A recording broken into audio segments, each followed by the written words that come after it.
방치하면 치아가 다 빠질 수도 있습니다. 찬물 한 모금에도 찌릿한 고통에 얼굴을 찡그리신 경험 있으신가요? 그런데 이런 증상이 나타났을 때, 신경치료 해야겠구나라고 생각하지만, 시린 증상으로 모두 신경치료를 해야 하는 것은 아닙니다. 그런데도 치료의 고통과 비용 때문에 치료를 미루고 계시진 않으세요?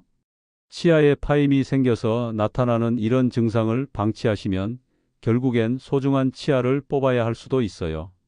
심지어 한 개가 아닌 여러 개의 치아를 동시에 잃게 될 위험까지 있습니다. 지금 이 순간에도 여러분의 입 안에서는 치아가 조금씩 파여나가고 있을지도 모릅니다. 과연 이 무서운 진실을 알고 계셨나요? 안녕하세요. 18년간 환자분들을 진료해온 치과 전문의 이성훈입니다. 오늘 이런 영상을 준비하게 된 특별한 이유가 있어요. 최근 몇 년 사이에 선생님, 이가 너무 시려요 라며 저희 병원을 찾아오시는 50대 이상 환자분들이 정말 많이 늘었거든요. 하루에도 대여섯 분씩은 이런 증상으로 내원하십니다. 그런데 놀라운 건 이분들 대부분이 신경치료 해야 하나요? 라고 먼저 물어보신다는 거죠. 마치 이가 시리면 무조건 신경치료를 받아야 한다고 생각하시는 것 같더라고요. 물론 신경치료가 필요한 경우도 있습니다만 실제로는 그보다 훨씬 간단한 방법으로도 충분히 해결할 수 있는 경우가 많아요. 제가 처음 치과 의사로 일을 시작했을 때는 이런 환자분들이 이렇게 많지 않았어요. 그런데 점점 늘어나더라고요. 왜 그럴까 생각해 보니 우리나라 사람들의 수명이 늘어나면서 치아를 더 오래 사용하게 됐고 동시에 생활 습관도 많이 바뀌었기 때문인 것 같습니다. 예전에는 부드러운 음식 위주로 드셨는데 요즘엔 딱딱한 견과류나 질긴 음식들도 많이 드시잖아요? 또 칫솔질 방법도 예전과 달라졌고요. 이런 여러 요인들이 복합적으로 작용하면서 치아 목 부분이 파이는 현상이 늘어난 것 같습니다. 저는 진료하면서 정말 안타까웠어요. 조금만 일찍 오셨다면 간단한 치료로도 해결할 수 있었을 텐데 너무 오래 참으신 나머지 결국 큰 치료를 받으셔야 하는 경우를 너무 많이 봤거든요. 그래서 오늘 여러분께 정확한 정보를 알려드리고 싶어서 이 자리에 나왔습니다. 특히 요즘 인터넷에 잘못된 정보들이 너무 많아요. 이가 시리면 무조건 신경치료입니다. 나이 들면 어쩔 수 없어요. 참고 견디면 됩니다. 이런 식의 잘못된 상식들이 정말 많이 퍼져 있더라고요. 이런 잘못된 정보 때문에 적절한 치료 시기를 놓치시는 분들이 많아서 정말 마음이 아파요. 실제로 제가 만난 환자분들 중에는 유튜브나 블로그에서 치아 시린 건 소금물로 가글하면 됩니다. 마늘을 씹으면 좋아요는 등의 잘못된 정보를 보고 몇 년간 그렇게 하신 분도 계셨어요. 결국 더 악화되어서 오셨는데 그때는 이미 치료 시기를 많이 놓친 후였죠. 또 어떤 분은 치과 가면 무조건 비싸게 받습니다는 편견 때문에 아예 병원 문턱을 안 넘으신 분도 계셨어요. 하지만 실제로는 초기에 치료하면 몇만 원으로도 해결될 수 있는 문제를 수십만 원, 수백만 원짜리 치료로 키우게 되는 거죠. 제가 18년간 진료하면서 가장 안타까웠던 게 바로 이런 경우들입니다. 정확한 정보만 알고 계셨다면 충분히 예방할 수 있었을 텐데 말이죠. 저도 처음 치과 의사가 됐을 때는 이런 환자분들을 보면서 많이 당황했어요. 의과대학에서 배운 이론과 실제 임상에서 만나는 환자분들의 상황이 너무 달랐거든요. 특히 어르신들의 경우 오랫동안 잘못된 습관을 가지고 계셨는데 그걸 바꾸시는 게 정말 어려웠습니다. 그래서 저는 환자분들과 상담할 때 항상 충분한 시간을 들여서 설명드리려고 노력해요. 왜 이런 문제가 생겼는지, 어떻게 치료해야 하는지, 앞으로 어떻게 관리해야 하는지를 환자분이 완전히 이해하실 때까지 반복해서 말씀드립니다. 여러분이 경험하시는 이런 시린 증상의 가장 흔한 원인 중 하나가 바로 치아 페임이에요. 의학용어로는 치경부 마모증이라고 부르는데 쉽게 말하면 치아의 목 부분이 파이면서 생기는 증상입니다. 이 치아 페임이라는 게 정말 무서운 점이 뭐냐면 초기에는 거의 눈에 보이지 않는다는 거예요. 그냥 약간 시리네 하고 넘어가시는 경우가 대부분이죠. 하지만 시간이 지나면서 이 파임이 점점 깊어져요. 마치 물방울이 바위를 뚫는 것처럼 말이에요. 제가 진료하면서 본 환자분들을 보면 대부분 처음엔 겨울에만 좀 시리네 이런 식으로 시작하세요. 그런데 몇 개월 지나면 요즘 찬물 마실 때마다 시려요. 또 몇 개월 지나면 단 것 먹을 때도 시려요. 이런 식으로 점점 심해지거든요. 더 구체적으로 말씀드리면 초기에는 5도 이하의 찬물에만 반응하던 치아가 점차 10도, 15도의 미지근한 물에도 반응하게 됩니다. 나중에는 실온의 물만 마셔도 불편함을 느끼시게 되죠. 이런 변화가 서서히 일어나다 보니까 환자분들이 잘 인지하지 못하시는 거예요. 또 시린 증상의 지속 시간도 점점 길어져요. 처음에는 찬 것을 마신 순간만 아프다가 나중에는 몇 분간 지속되고 심한 경우에는 1시간 넘게 아프기도 합니다.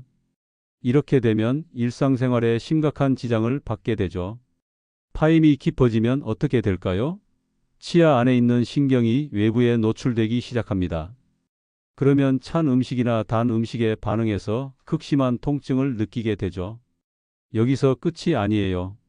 파임 부분에 음식물이 끼면서 충치가 생기기 시작하고 잇몸병도 함께 진행됩니다. 충치가 생기는 과정을 자세히 설명해 드리면 파임 부분은 일반 치아 표면보다 산성도가 높아집니다. 왜냐하면 음식물 찌꺼기가 끼어서 세균이 번식하기 좋은 환경이 되거든요. 이 세균들이 당분을 분해하면서 산을 만들어내고 이 산이 치아를 더욱 부식시키는 악순환이 반복되는 거예요. 잇몸병도 마찬가지입니다. 치경부에 파임이 있으면 칫솔질로도 완전히 깨끗하게 닦기 어려워져요. 그러면 그 부분에 치태가 쌓이고 치태 안에 세균들이 독소를 만들어서 잇몸에 염증을 일으키죠. 염증이 생긴 잇몸은 붓고 피가 나고 점차 뼈까지 녹여버려요. 더 심각한 건 치아가 흔들리기 시작한다는 거예요. 치아의 목 부분이 파이면서 치아를 지탱하는 힘이 약해지거든요. 마치 나무 밑둥을 파내면 나무가 쓰러지는 것처럼요. 처음에는 아주 미세하게 흔들리다가 점점 심해져서 나중에는 혀로만 밀어도 움직일 정도가 됩니다. 치아가 흔들리기 시작하면 씹는 기능도 떨어져요. 제대로 씹을 수 없으니까 소화에도 문제가 생기고 영양 흡수도 제대로 안 되죠. 특히 어르신들의 경우 이미 소화 기능이 떨어져 있는데 치아 문제까지 더해지면 전신 건강에 심각한 영향을 미칠 수 있어요. 결국엔 어쩔 수 없이 치아를 뽑아야 하는 상황까지 오게 됩니다. 한번 뽑힌 치아는 다시 자라지 않아요. 인공 치아로 대체할 수는 있지만 자연 치아만큼 완벽할 수는 없거든요. 가장 무서운 건 이런 일이 한 개의 치아에만 생기는 게 아니라는 거예요. 대부분 여러 개의 치아에 동시에 나타나거든요. 왜냐하면 치아 패임을 일으키는 원인들이 입 전체에 영향을 주기 때문입니다. 잘못된 칫솔질 습관이나 이갈이 같은 것들 말이죠. 제가 진료하면서 본 환자분 중에는 한 번에 5개, 6개씩 치아를 잃으신 분도 계세요. 60대 후반 남성분이었는데 이가 시린 증상을 10년 넘게 참으셨대요. 결국 여러 치아에서 동시에 심각한 문제가 발생해서 대부분을 발치하고 임플란트를 해야 했습니다. 정말 안타까운 일이었어요. 그분께서 진작에 왔으면 이렇게까지 안 됐을 텐데라고 후회하시는 모습을 보면서 정말 마음이 아팠어요. 임플란트 비용만 해도 수백만 원이 들었거든요. 초기에 간단한 치료로 해결할 수 있었을 문제인데 말이죠. 국내 연구 자료에 따르면 50대 이상 성인의 약 45%가 이런 치경부 마모증을 경험한다고 해요. 거의 2명 중 1명꼴이니까 정말 흔한 문제라는 뜻이에요. 그런데도 많은 분들이 이 문제에 대해 정확히 알지 못하고 계시거든요. 이 45%라는 수치를 다른 질환과 비교해 보면 정말 놀라워요. 당뇨병 유병률이 30대 이상에서 약 8%, 고혈압이 약 28% 정도인데 치경부 마모증은 그보다 훨씬 높은 유병률을 보이는 거죠. 하지만 사회적 관심은 상대적으로 적습니다. 더 놀라운 건 이런 치아 패임이 점점 젊은 연령층에서도 나타나고 있다는 거예요. 예전에는 주로 60대 이후에 나타났는데 요즘에는 40대, 심지어 30대에서도 발견되는 경우가 늘고 있어요. 생활 습관의 변화와 스트레스 증가가 주요 원인으로 보입니다. 특히 현대인들의 식습관 변화가 큰 영향을 미치고 있어요. 예전에는 부드럽고 자연스러운 음식을 주로 드셨는데 요즘에는 가공식품이나 단단한 스낵류, 산성 음료를 많이 드시잖아요. 커피 문화도 확산되면서 하루에 여러 잔씩 마시는 분들도 늘었고요. 직장인들의 경우 특히 심각합니다. 야근하면서 에너지 드링크나 커피를 계속 마시고 스트레스 받으면서 이를 악무는 습관이 생기고 피곤해서 칫솔질도 대충 하게 되죠. 이런 악순환이 반복되면서 치경부 마모가 가속화되는 거예요. 치경부 마모는 단순히 치아 하나의 문제가 아니라 전체 구강 건강에 영향을 미쳐요. 한 치아에 문제가 생기면 씹는 힘의 균형이 깨지면서 다른 치아들에도 과도한 부담이 가거든요. 그러면 연쇄적으로 여러 치아에 문제가 생기는 거죠. 더 심각한 건 턱관절에까지 영향을 준다는 거예요. 치아 폐임으로 인해 한쪽으로만 씹게 되면 턱관절에 비대칭적인 압력이 가해져요. 그러면 턱관절 장애가 생기고 심한 경우 두통이나 목, 어깨 통증까지 나타날 수 있어요. 심리적인 영향도 무시할 수 없어요. 이가 시려서 마음 놓고 음식을 드실 수 없게 되면 식사의 즐거움이 사라지죠. 외식할 때도 메뉴를 제한적으로 선택하게 되고 사회생활에도 영향을 미쳐요. 이런 것들이 우울감이나 삶의 질 저하로 이어질 수 있거든요. 실제로 제가 만난 환자분들 중에는 치아 문제 때문에 사회 활동을 줄이신 분들이 많아요. 친구들과 식사하러 가도 제대로 먹지 못해서 민망합니다. 손자들이 딱딱한 과자 같이 먹자고 하는데 못 먹어서 속상해요. 이런 말씀들을 정말 많이 들어요. 어떤 할머니는 며느리가 해준 음식도 제대로 못 먹으니까 눈치가 보입니다 하고 하시더라고요. 가족들은 이해해 주신다고 해도 본인은 위축되시는 거죠. 이런 게 나이 들어서 겪는 자연스러운 일이라고 생각하시는 분들이 많은데 절대 그렇지 않습니다. 이제 좀 더 자세히 설명해 드릴게요. 우선 치아의 구조부터 이해하셔야 합니다. 치아는 크게 세 부분으로 나뉩니다. 위쪽 머리 부분을 치관이라고 하고 아래쪽 뿌리 부분을 치근이라고 해요. 그리고 그 사이 목 부분을 치경부라고 부르죠. 바로 이 치경부에서 마모가 일어나는 거예요. 치경부가 특히 취약한 이유가 있습니다. 이 부분의 범낭질이 다른 부위에 비해 매우 얇거든요. 보통 치아 머리 부분의 범낭질은 2mm에서 3mm 정도 두껍지만 치경부는 0.1mm도 안 됩니다. 종이 한 장보다도 얇은 거죠. 그래서 조금만 파여도 그 안에 있는 상아질이 바로 노출돼요. 상아질에는 신경과 연결된 작은 관들이 무수히 많이 있어요. 이 관들을 통해서 외부 자극이 신경에 바로 전달되는 거죠. 그래서 찬물만 닿아도 찌릿한 통증을 느끼시는 겁니다. 더 구체적으로 설명해 드리면 상아질 안에는 상아세관이라는 미세한 관들이 있어요. 이 관의 지름은 약 1에서 4마이크로미터 정도로 정말 작아요. 머리카락 굵기의 100분의 1 정도라고 보시면 됩니다. 이 작은 관들이 치아 표면에서 신경까지 연결되어 있거든요. 정상적인 상태에서는 이 상하세관들이 범낭질로 덮여 있어서 외부 자극이 차단돼요. 하지만 치경부 마모로 범낭질이 벗겨지면 상하세관이 외부에 그대로 노출되는 거죠. 그러면 찬 음식이나 뜨거운 음식, 단 음식, 신 음식의 자극이 이 관들을 통해 신경에 직접 전달되면서 시린 증상이 나타나는 겁니다. 치경부 마모가 일어나는 원인은 크게 세 가지입니다. 첫 번째는 잘못된 칫솔질이에요. 많은 분들이 치아를 옆으로 세게 닦으시는데 이게 치경부를 계속 마모시키거든요. 특히 딱딱한 칫솔을 사용하시면 더 심해져요. 잘못된 칫솔질의 대표적인 예가 톱질하기 방식이에요. 치아에 칫솔을 대고 앞뒤로 세게 문지르시는 거죠.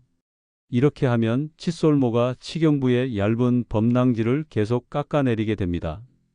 하루에 2번씩 몇십 년간 계속 하시면 결국 눈에 보이는 파임이 생기는 거예요. 두 번째는 이갈이나 이 악물기 습관입니다. 스트레스 받으실 때 무의식적으로 이를 꽉 물으시는 분들 많으시죠? 이때 치아에 가해지는 힘이 치경부에 집중되면서 조금씩 파임이 생기는 거예요. 이갈이 할 때 치아에 가해지는 힘은 정말 강해요. 보통 음식을 씹을 때는 30kg 정도의 힘이 가해지는데 이갈이 할 때는 그보다 3-4배 강한 100kg 이상의 힘이 가해져요. 이런 강한 힘이 반복적으로 가해지면 치경부에 미세한 균열이 생기고 시간이 지나면서 이 균열이 점점 커져서 파임으로 발전하는 거죠. 세 번째는 산성 음식의 과도한 섭취예요. 탄산음료나 과일 주스, 신과일 등을 자주 드시면 치아 표면이 산에 의해 부식됩니다. 특히 치경부처럼 범낭질이 얇은 부분은 더 쉽게 손상받죠. 산성도는 pH라는 수치로 측정하는데 7이 중성이고 그보다 낮으면 산성입니다. 우리 입안의 정상 pH는 6.5에서 7.5 정도인데 탄산음료는 2.5에서 3.5, 오렌지 주스는 3.5에서 4.0 정도로 매우 산성이에요. 이런 산성 음료를 자주 마시면 치아 표면이 계속 부식되는 거죠. 이런 요인들이 복합적으로 작용하면서 치경부에 비자 형태나 쐐기 형태의 파임이 생기는 거예요. 초기에는 0.5mm 정도의 아주 작은 파임으로 시작하지만 계속 진행되면 3mm, 4mm까지 깊어질 수 있습니다. 파임의 진행 속도는 개인차가 있어요. 어떤 분은 몇 년에 걸쳐 천천히 진행되지만 어떤 분은 몇 개월 만에 급속히 진행되기도 해요. 특히 이갈이나 이 악물기 습관이 심한 분들은 진행 속도가 빨라요. 파임의 모양도 원인에 따라 달라집니다. 주로 칫솔질로 인한 마모라면 수평적으로 길쭉한 모양이 나타나고 이갈이나 이 악물기가 원인이라면 비자 형태의 깊은 파임이 생겨요. 산 부식이 원인이라면 가장자리가 둥근 모양의 파임이 나타나죠. 재미있는 건 우세손과 관련된 패턴도 있다는 거예요. 오른손잡이는 오른쪽 치아에, 왼손잡이는 왼쪽 치아에 더 심한 마모가 나타나는 경우가 많아요. 이는 칫솔질할 때 힘이 더 많이 가해지는 쪽이기 때문입니다. 또 직업과도 관련이 있어요. 목수나 재단사처럼 입에 물건을 물고 작업하는 직업군에서는 특정 부위에 국소적인 마모가 나타나기도 해요. 운동선수들의 경우 스포츠 음료를 자주 마시면서 산 부식이 심하게 나타나기도 하고요. 성별에 따른 차이도 있어요. 남성은 보통 더 세게 칫솔질하는 경향이 있어서 기계적 마모가 많고 여성은 다이어트나 미용 목적으로 산성 음료를 많이 마시면서 화학적 부식이 더 흔하게 나타나요. 연령대별로도 특징이 다르게 나타나요. 젊은 연령층에서는 주로 산 부식이나 이갈이로 인한 마모가 많고 나이가 들수록 칫솔질로 인한 마모가 누적되어 나타나는 경우가 많아요. 치경부 마모의 진행 과정을 단계별로 설명해 드리면 1단계는 범낭질 표면에 미세한 거칠어짐이 나타나는 시기예요. 이때는 육안으로는 거의 보이지 않고 증상도 없어요. 2단계는 얇은 범낭질이 완전히 벗겨져서 상아질이 노출되는 시기죠. 이때부터 시린 증상이 나타나기 시작합니다. 3단계는 파임이 깊어져서 치수에 가까워지는 시기입니다. 이때는 시린 증상이 심해지고 지속시간도 길어져요. 4단계는 치수가 노출되거나 감염되는 시기로 극심한 통증과 함께 신경치료가 필요한 단계죠. 마지막 5단계는 치아 구조가 심하게 손상되어 발치가 불가피한 단계예요. 이 단계까지 오면 치아를 살릴 방법이 거의 없습니다. 그런데 여기서 중요한 건 이런 단계별 진행이 항상 순차적으로 일어나는 건 아니라는 거예요. 어떤 분들은 1단계에서 바로 4단계로 급속히 진행되기도 해요. 특히 면역력이 떨어져 있거나 당뇨병 같은 전신질환이 있으신 분들은 진행 속도가 빨라질 수 있어요. 파임이 깊어질수록 여러 가지 합병증이 나타납니다. 우선 충치가 생기기 쉬워져요. 파임 부분에 음식물 찌꺼기가 끼고 그걸 제대로 제거하기 어려우니까 세균이 번식하기 좋은 환경이 되는 거죠. 또 잇몸병도 함께 진행돼요. 치경부 파임 주변 잇몸에 염증이 생기고 심한 경우에는 고름 주머니인 농양까지 형성될 수 있어요. 이렇게 되면 치아 주변 뼈까지 손상받게 되고 결국 치아가 흔들리기 시작하는 거예요. 가장 심각한 단계에서는 치수염이 발생합니다. 치수염이란 치아 안쪽 신경에 염증이 생기는 건데 이렇게 되면 참을 수 없는 극심한 통증을 느끼게 됩니다. 밤에 잠도 못 이룰 정도로 아프죠. 이때가 되어서야 신경치료가 필요한 거예요. 제가 진료했던 실제 환자분들의 사례를 몇 가지 말씀드릴게요. 먼저 62세 김영수 씨 경우를 말씀드려 볼게요. 김영수 씨는 작년 여름에 저희 병원에 오셨어요. 선생님, 찬물만 마셔도 이가 너무 시려서 못 마시겠어요 라고 하시더라고요. 특히 아래쪽 어금니 쪽이 심하다고 하셨어요.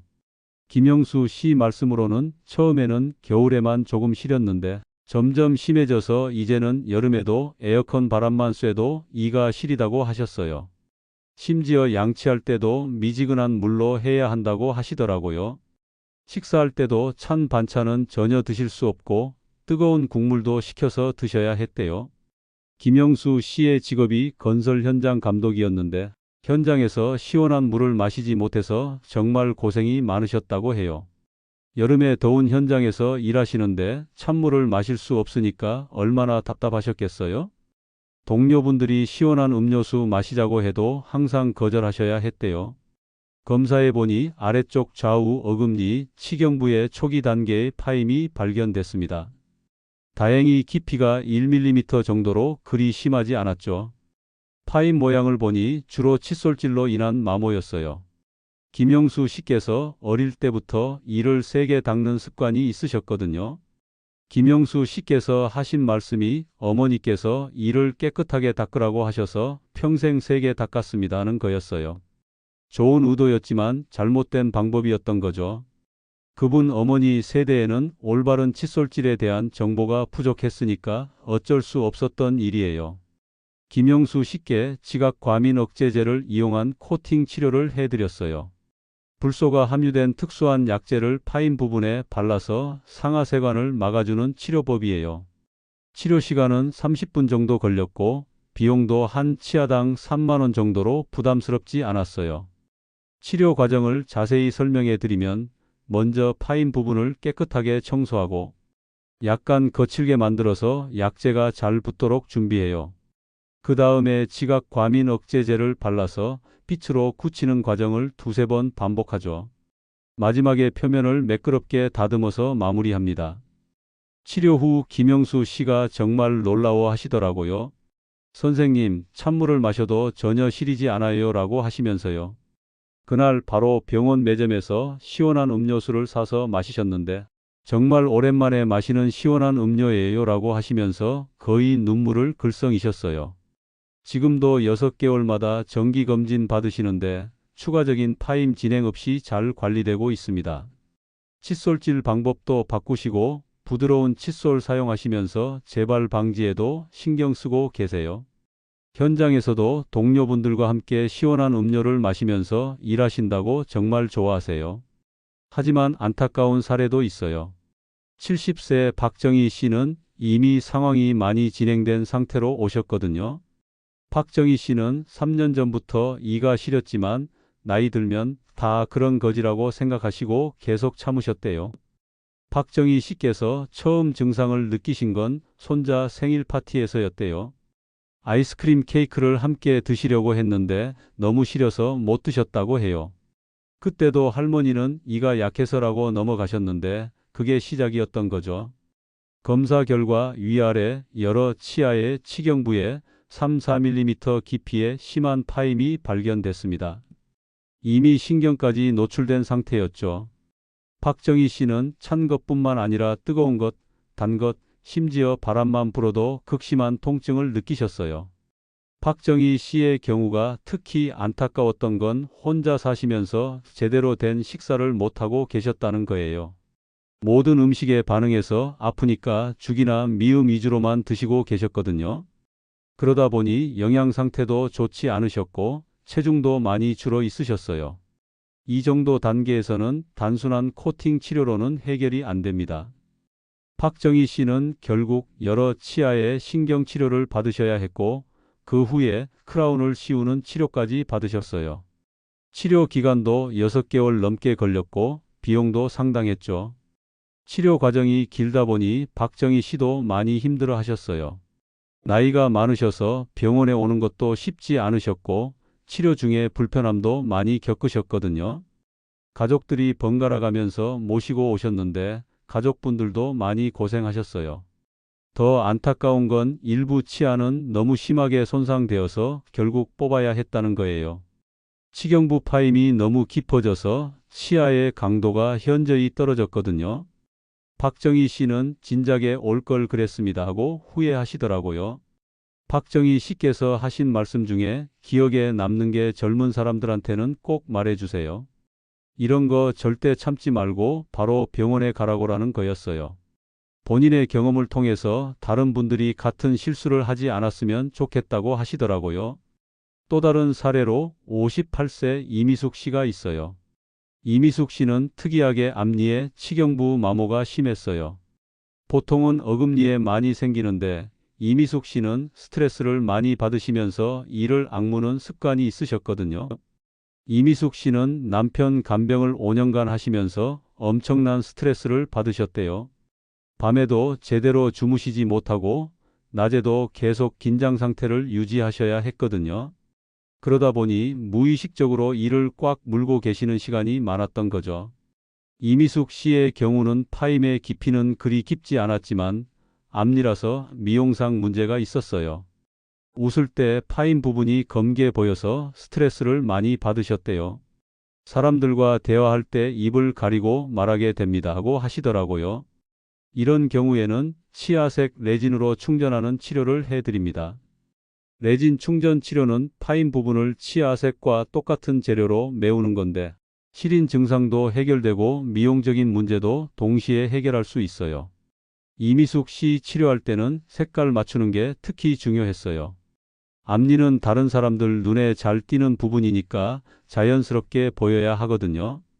여러 가지 색조의 레진을 섞어서 이미숙 씨의 자연 치아와 정확히 같은 색을 만들었어요.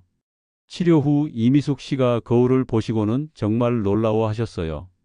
어디가 치료한 부분인지 전혀 구별이 안 됩니다 하고 하시면서 정말 좋아하셨거든요.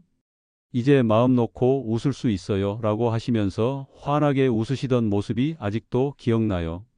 그런데 몇 달 후에 이미숙 씨가 다시 오셨어요. 이번에는 다른 치아에서도 비슷한 증상이 나타났거든요.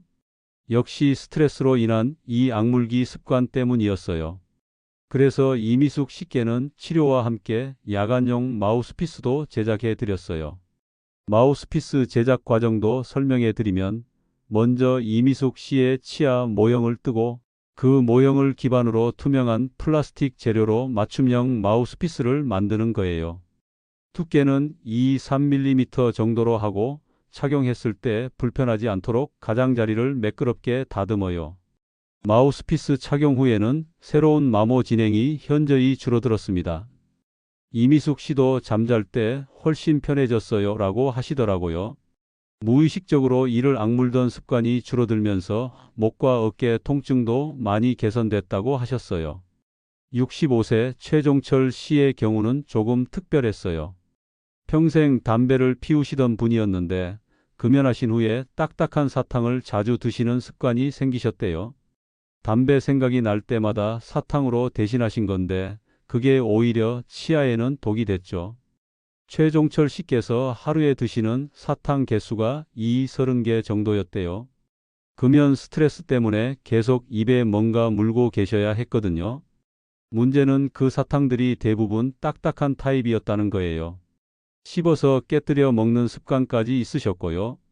딱딱한 사탕을 깨물어 먹는 습관과 설탕 성분으로 인해 여러 치아에서 동시에 치경부 마모와 충치가 진행됐어요. 최종철 씨는 금연은 성공했는데 이제 치아가 망가졌습니다 하고 하시면서 정말 속상해 하셨어요. 최종철 씨의 경우가 특별했던 건 금연 과정에서 생긴 문제라는 점이었어요. 금연 자체는 정말 좋은 일인데 그 과정에서 치아 건강을 해치게 된 거죠. 이런 경우를 보면서 금연 상담할 때 구강 건강에 대한 조언도 함께 해드려야겠다고 생각했어요. 다행히 최종철 씨의 경우는 그리 심하지 않은 상태였어서 여러 치아의 레진 충전 치료를 해드렸어요. 그리고 딱딱한 사탕 대신 설탕 없는 껌을 드시도록 권해드렸죠. 껌은 씹는 동작으로 스트레스 해소에도 도움이 되고 침 분비도 촉진해서 구강 건강에도 좋거든요. 지금은 정기검진 받으시면서 잘 관리하고 계십니다. 최종철 씨께서 금연하면서 치아 건강까지 챙기게 되니까 일석이조예요 라고 하시더라고요. 이런 사례들을 보면서 느끼는 건 대부분의 치경부 마모가 예방 가능한 문제라는 거예요. 올바른 지식만 있다면 충분히 막을 수 있는 일들이거든요. 국내 연구 자료에 따르면 50대 이상 성인의 45.3%가 치경부 마모를 경험하고 있다고 합니다. 이는 10년 전 32.7%와 비교했을 때 상당히 증가한 수치예요. 연령별로 보면 50대는 35%, 60대는 48%, 70대는 58%의 유병률을 보여요. 성별로는 남성이 여성보다 약간 높은 유병률을 보이는데 이는 남성들이 더 세게 칫솔질하는 경향이 있고 이갈이나 이 악물기 습관도 더 많기 때문으로 분석됩니다. 지역별로도 차이가 있어요. 도시 지역이 농촌 지역보다 유병률이 높은데 이는 스트레스 수준과 식습관의 차이 때문인 것 같아요. 특히 서울과 수도권 지역의 유병률이 가장 높게 나타나고 있습니다.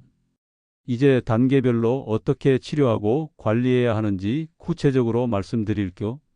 파임의 깊이가 1mm 미만이고 시린 증상이 가끔씩만 나타나는 초기 단계에서는 코팅 치료가 가장 효과적입니다. 지각 과민 억제제라는 특수한 약제를 사용하는 건데 불소나 질산 칼륨 같은 성분이 들어있어요. 이 약제를 파임 부분에 발라주면 노출된 상하세관을 막아줘요.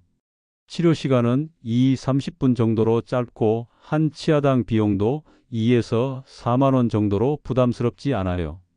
대부분 한 번 치료로도 효과를 보실 수 있지만 경우에 따라서는 2~3회 반복 치료가 필요할 수도 있습니다. 코팅 치료의 장점은 치아를 깎지 않고도 증상을 완화할 수 있다는 거예요. 또 치료 후 바로 일상생활이 가능하고 부작용도 거의 없어요. 단 효과가 영구적이지는 않아서 6개월에서 1년마다 재치료가 필요할 수 있어요. 가정에서도 지각 과민용 치약을 사용하시면 도움이 됩니다.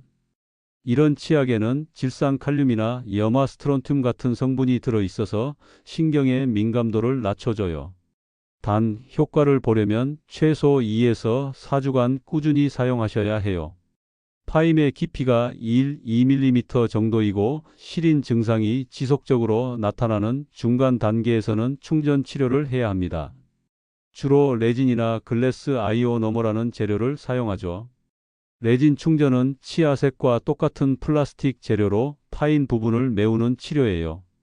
미용적으로도 우수하고 강도도 좋아서 가장 많이 사용하는 방법입니다.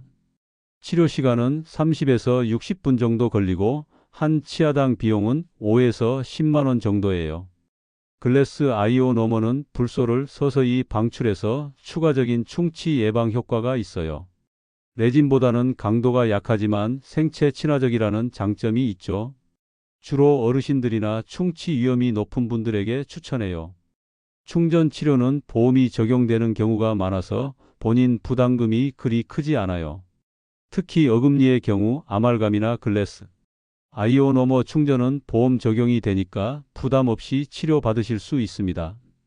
충전 치료 후에는 며칠간 딱딱한 음식을 피하시는 게 좋아요. 그리고 정기적으로 검진 받으셔서 충전물이 잘 유지되고 있는지 확인하셔야 해요. 파임이 2mm 이상 깊어져서 신경이 노출된 경우에는 신경치료가 불가피합니다.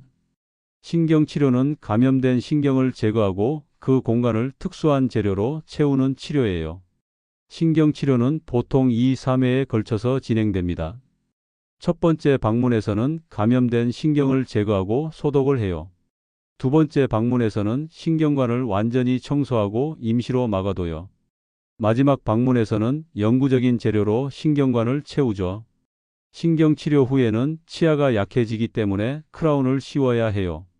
크라운은 치아 전체를 덮는 인공 치아로 세라믹이나 금속 재료로 만들어져요. 요즘에는 자연 치아와 구별이 안 될 정도로 정교한 세라믹 크라운을 많이 사용합니다. 신경치료와 크라운 치료를 모두 하면 비용이 상당해요.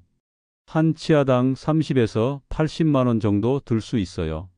하지만 이 정도 단계에서는 치료하지 않으면 발치해야 하니까 어쩔 수 없는 선택이죠. 파임이 너무 깊어져서 치아가 심하게 흔들리거나 염증이 뼈까지 퍼진 경우에는 결국 발치해야 합니다. 이런 경우 치아를 살릴 방법이 없거든요. 발치 후에는 임플란트나 브릿지, 틀니 같은 보철 치료가 필요해요.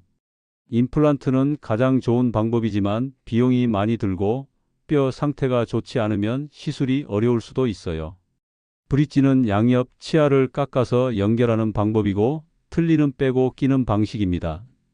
각각 장단점이 있으니까 치과에서 상담받으시고 본인에게 맞는 방법을 선택하시면 됩니다. 치료만큼 중요한 게 생활 관리예요. 우선 올바른 칫솔질 방법을 익히셔야 합니다. 칫솔을 치아에 45도 각도로 대고 작은 원을 그리듯이 부드럽게 닦으세요. 절대 옆으로 세게 문지르시면 안 됩니다. 많은 분들이 세게 닦아야 깨끗해집니다 하고 생각하시는데 이게 가장 큰 오해예요. 오히려 적당한 압력으로 충분한 시간을 들여서 닦는 게 훨씬 효과적이거든요. 적절한 압력이 어느 정도인지 설명해 드리면 칫솔모가 벌어지지 않을 정도의 힘이면 충분해요. 칫솔질 시간은 최소 3분은 하셔야 해요. 입안을 4등분해서 각 부분을 45초씩 닦는다고 생각하시면 됩니다. 앞니 안쪽, 앞니 바깥쪽, 어금니 안쪽, 어금니 바깥쪽 이렇게 나눠서 골고루 닦으시는 거죠. 특히 치경부 부분은 더욱 조심스럽게 닦으셔야 해요. 이 부분을 닦을 때는 칫솔을 더 부드럽게 움직이시고 원을 그리는 동작보다는 상하로 부드럽게 움직이는 게 좋습니다. 마치 치아를 쓰다듬는다는 느낌으로 닦으시면 됩니다. 칫솔 선택도 중요해요. 딱딱한 칫솔보다는 부드럽거나 중간 정도 강도의 칫솔을 사용하세요. 칫솔모가 너무 딱딱하면 치경부를 계속 마모시키거든요. 칫솔모의 끝이 둥글게 처리된 제품을 선택하시는 것도 좋은 방법입니다. 칫솔 교체 주기도 중요해요. 3개월마다 교체하시되 칫솔모가 벌어지면 더 자주 교체하세요. 벌어진 칫솔로는 제대로 닦이지도 않을 뿐더러 잇몸에 상처를 낼 수도 있어요. 또 감기에 걸리신 후에는 칫솔을 새 것으로 바꾸시는 게 좋습니다. 전동 칫솔 사용도 좋은 방법입니다. 전동 칫솔은 일정한 압력으로 자동으로 닦아주기 때문에 과도한 힘이 가해지는 걸 방지할 수 있어요. 특히 압력 센서가 있는 전동 칫솔은 너무 세게 누르면 알려주거든요. 진동이 멈추거나 색깔이 바뀌면서 경고해줘요. 치약 선택도 신경 쓰셔야 해요. 연마제가 많이 들어간 치약은 피하시고 지각 과민용 치약을 사용하시는 게 좋습니다. 지각 과민용 치약에는 질산칼륨이나 염화스트론튬 같은 성분이 들어있어서 신경의 민감도를 낮춰줘요. 미백 치약은 특히 조심하셔야 해요. 미백 효과를 위해 연마제가 많이 들어있는 경우가 많거든요. 이미 치경부 마모가 있으신 분들은 미백 치약보다는 지각 과민용 치약을 사용하시는 게 안전합니다. 칫솔질 타이밍도 중요해요. 식사 직후에는 바로 양치하지 마시고 30분 정도 기다렸다가 하세요. 특히 산성 음식을 드신 후에는 더욱 중요합니다. 산에 의해 약해진 치아 표면을 바로 칫솔로 문지르면 더 손상될 수 있거든요. 음식 관리도 철저히 하셔야 해요. 딱딱한 음식은 최대한 피하세요. 견과류, 얼음, 뼈다귀, 딱딱한 사탕 같은 것들이 치경부에 직접적인 충격을 줘서 파임을 더 심하게 만들거든요. 하지만 완전히 피할 수는 없으니까 드시는 방법을 바꿔보세요. 견과류를 드시고 싶으시다면 잘게 부수거나 갈아서 드세요. 아니면 견과류 버터 같은 형태로 드시는 것도 좋은 방법입니다. 호두나 아몬드 같은 견과류는 영양가가 높으니까 아예 안 드실 필요는 없어요. 얼음을 씹는 습관이 있으시다면 지금 당장 끊으셔야 해요. 얼음은 정말 치아에 치명적이거든요. 시원함을 느끼고 싶으시다면 차가운 물을 마시시거나 얼음을 입에 물고 있다가 자연스럽게 녹도록 하세요. 산성 음식도 조심하셔야 합니다. 탄산음료, 과일 주스, 신과일을 드실 때는 빨대를 사용하시고 드신 후에는 물로 입을 헹구세요. 스트레스 관리는 정말 중요해요. 스트레스 받으실 때 이를 악무는 습관이 치경부 마모의 주요 원인 중 하나거든요. 심한 경우에는 잠잘 때 마우스피스를 착용하시는 것도 고려해 보세요. 정기검진은 정말 중요합니다. 6개월마다 한 번씩은 치과에서 검진 받으시고 문제가 발견되면 바로 치료받으세요. 조기 발견, 조기 치료가 가장 중요하거든요. 여러분은 언제 가장 이가 시리다고 느끼시나요? 찬 음료 마실 때인가요? 아니면 양치할 때인가요? 댓글로 경험을 공유해 주세요. 혹시 치아 페임 치료 받아보신 경험 있으시면 어떤 치료를 받으셨는지도 궁금합니다. 이 영상이 도움이 되셨다면 좋아요와 구독 버튼도 눌러주세요. 오늘 말씀드린 내용을 간단히 정리해 드릴게요. 치아 페임은 초기 치료가 정말 중요합니다. 단순히 나이 들어서 그런가 보죠 하고 넘어가시면 절대 안 됩니다. 조기에 발견해서 코팅이나 충전 치료만 받으셔도 충분히 관리할 수 있거든요. 하지만 방치하시면 결국 신경치료나 심한 경우 발치까지 해야 할 수도 있어요. 그러니까 이가 시린 증상이 있으시면 주저하지 마시고 치과에 가서 정확한 진단을 받아보세요. 제가 18년간 진료하면서 느낀 건 대부분의 치과 질환이 예방 가능하다는 거예요.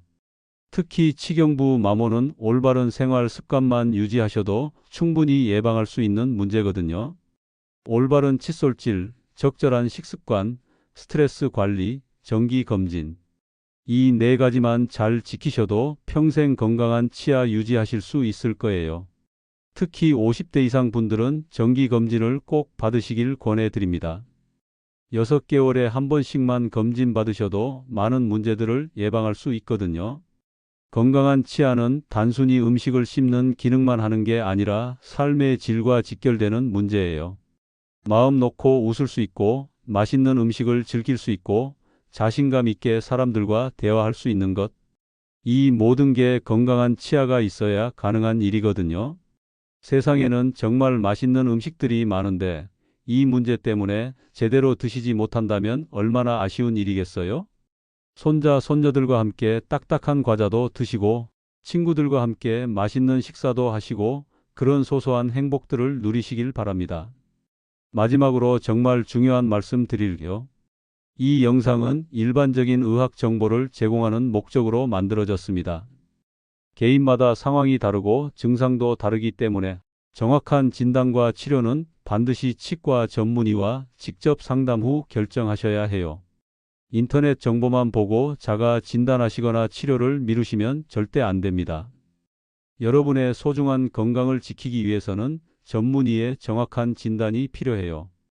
의심스러운 증상이 있으시면 지체하지 마시고 가까운 치과를 방문해서 전문의의 정확한 진단을 받으시기 바랍니다.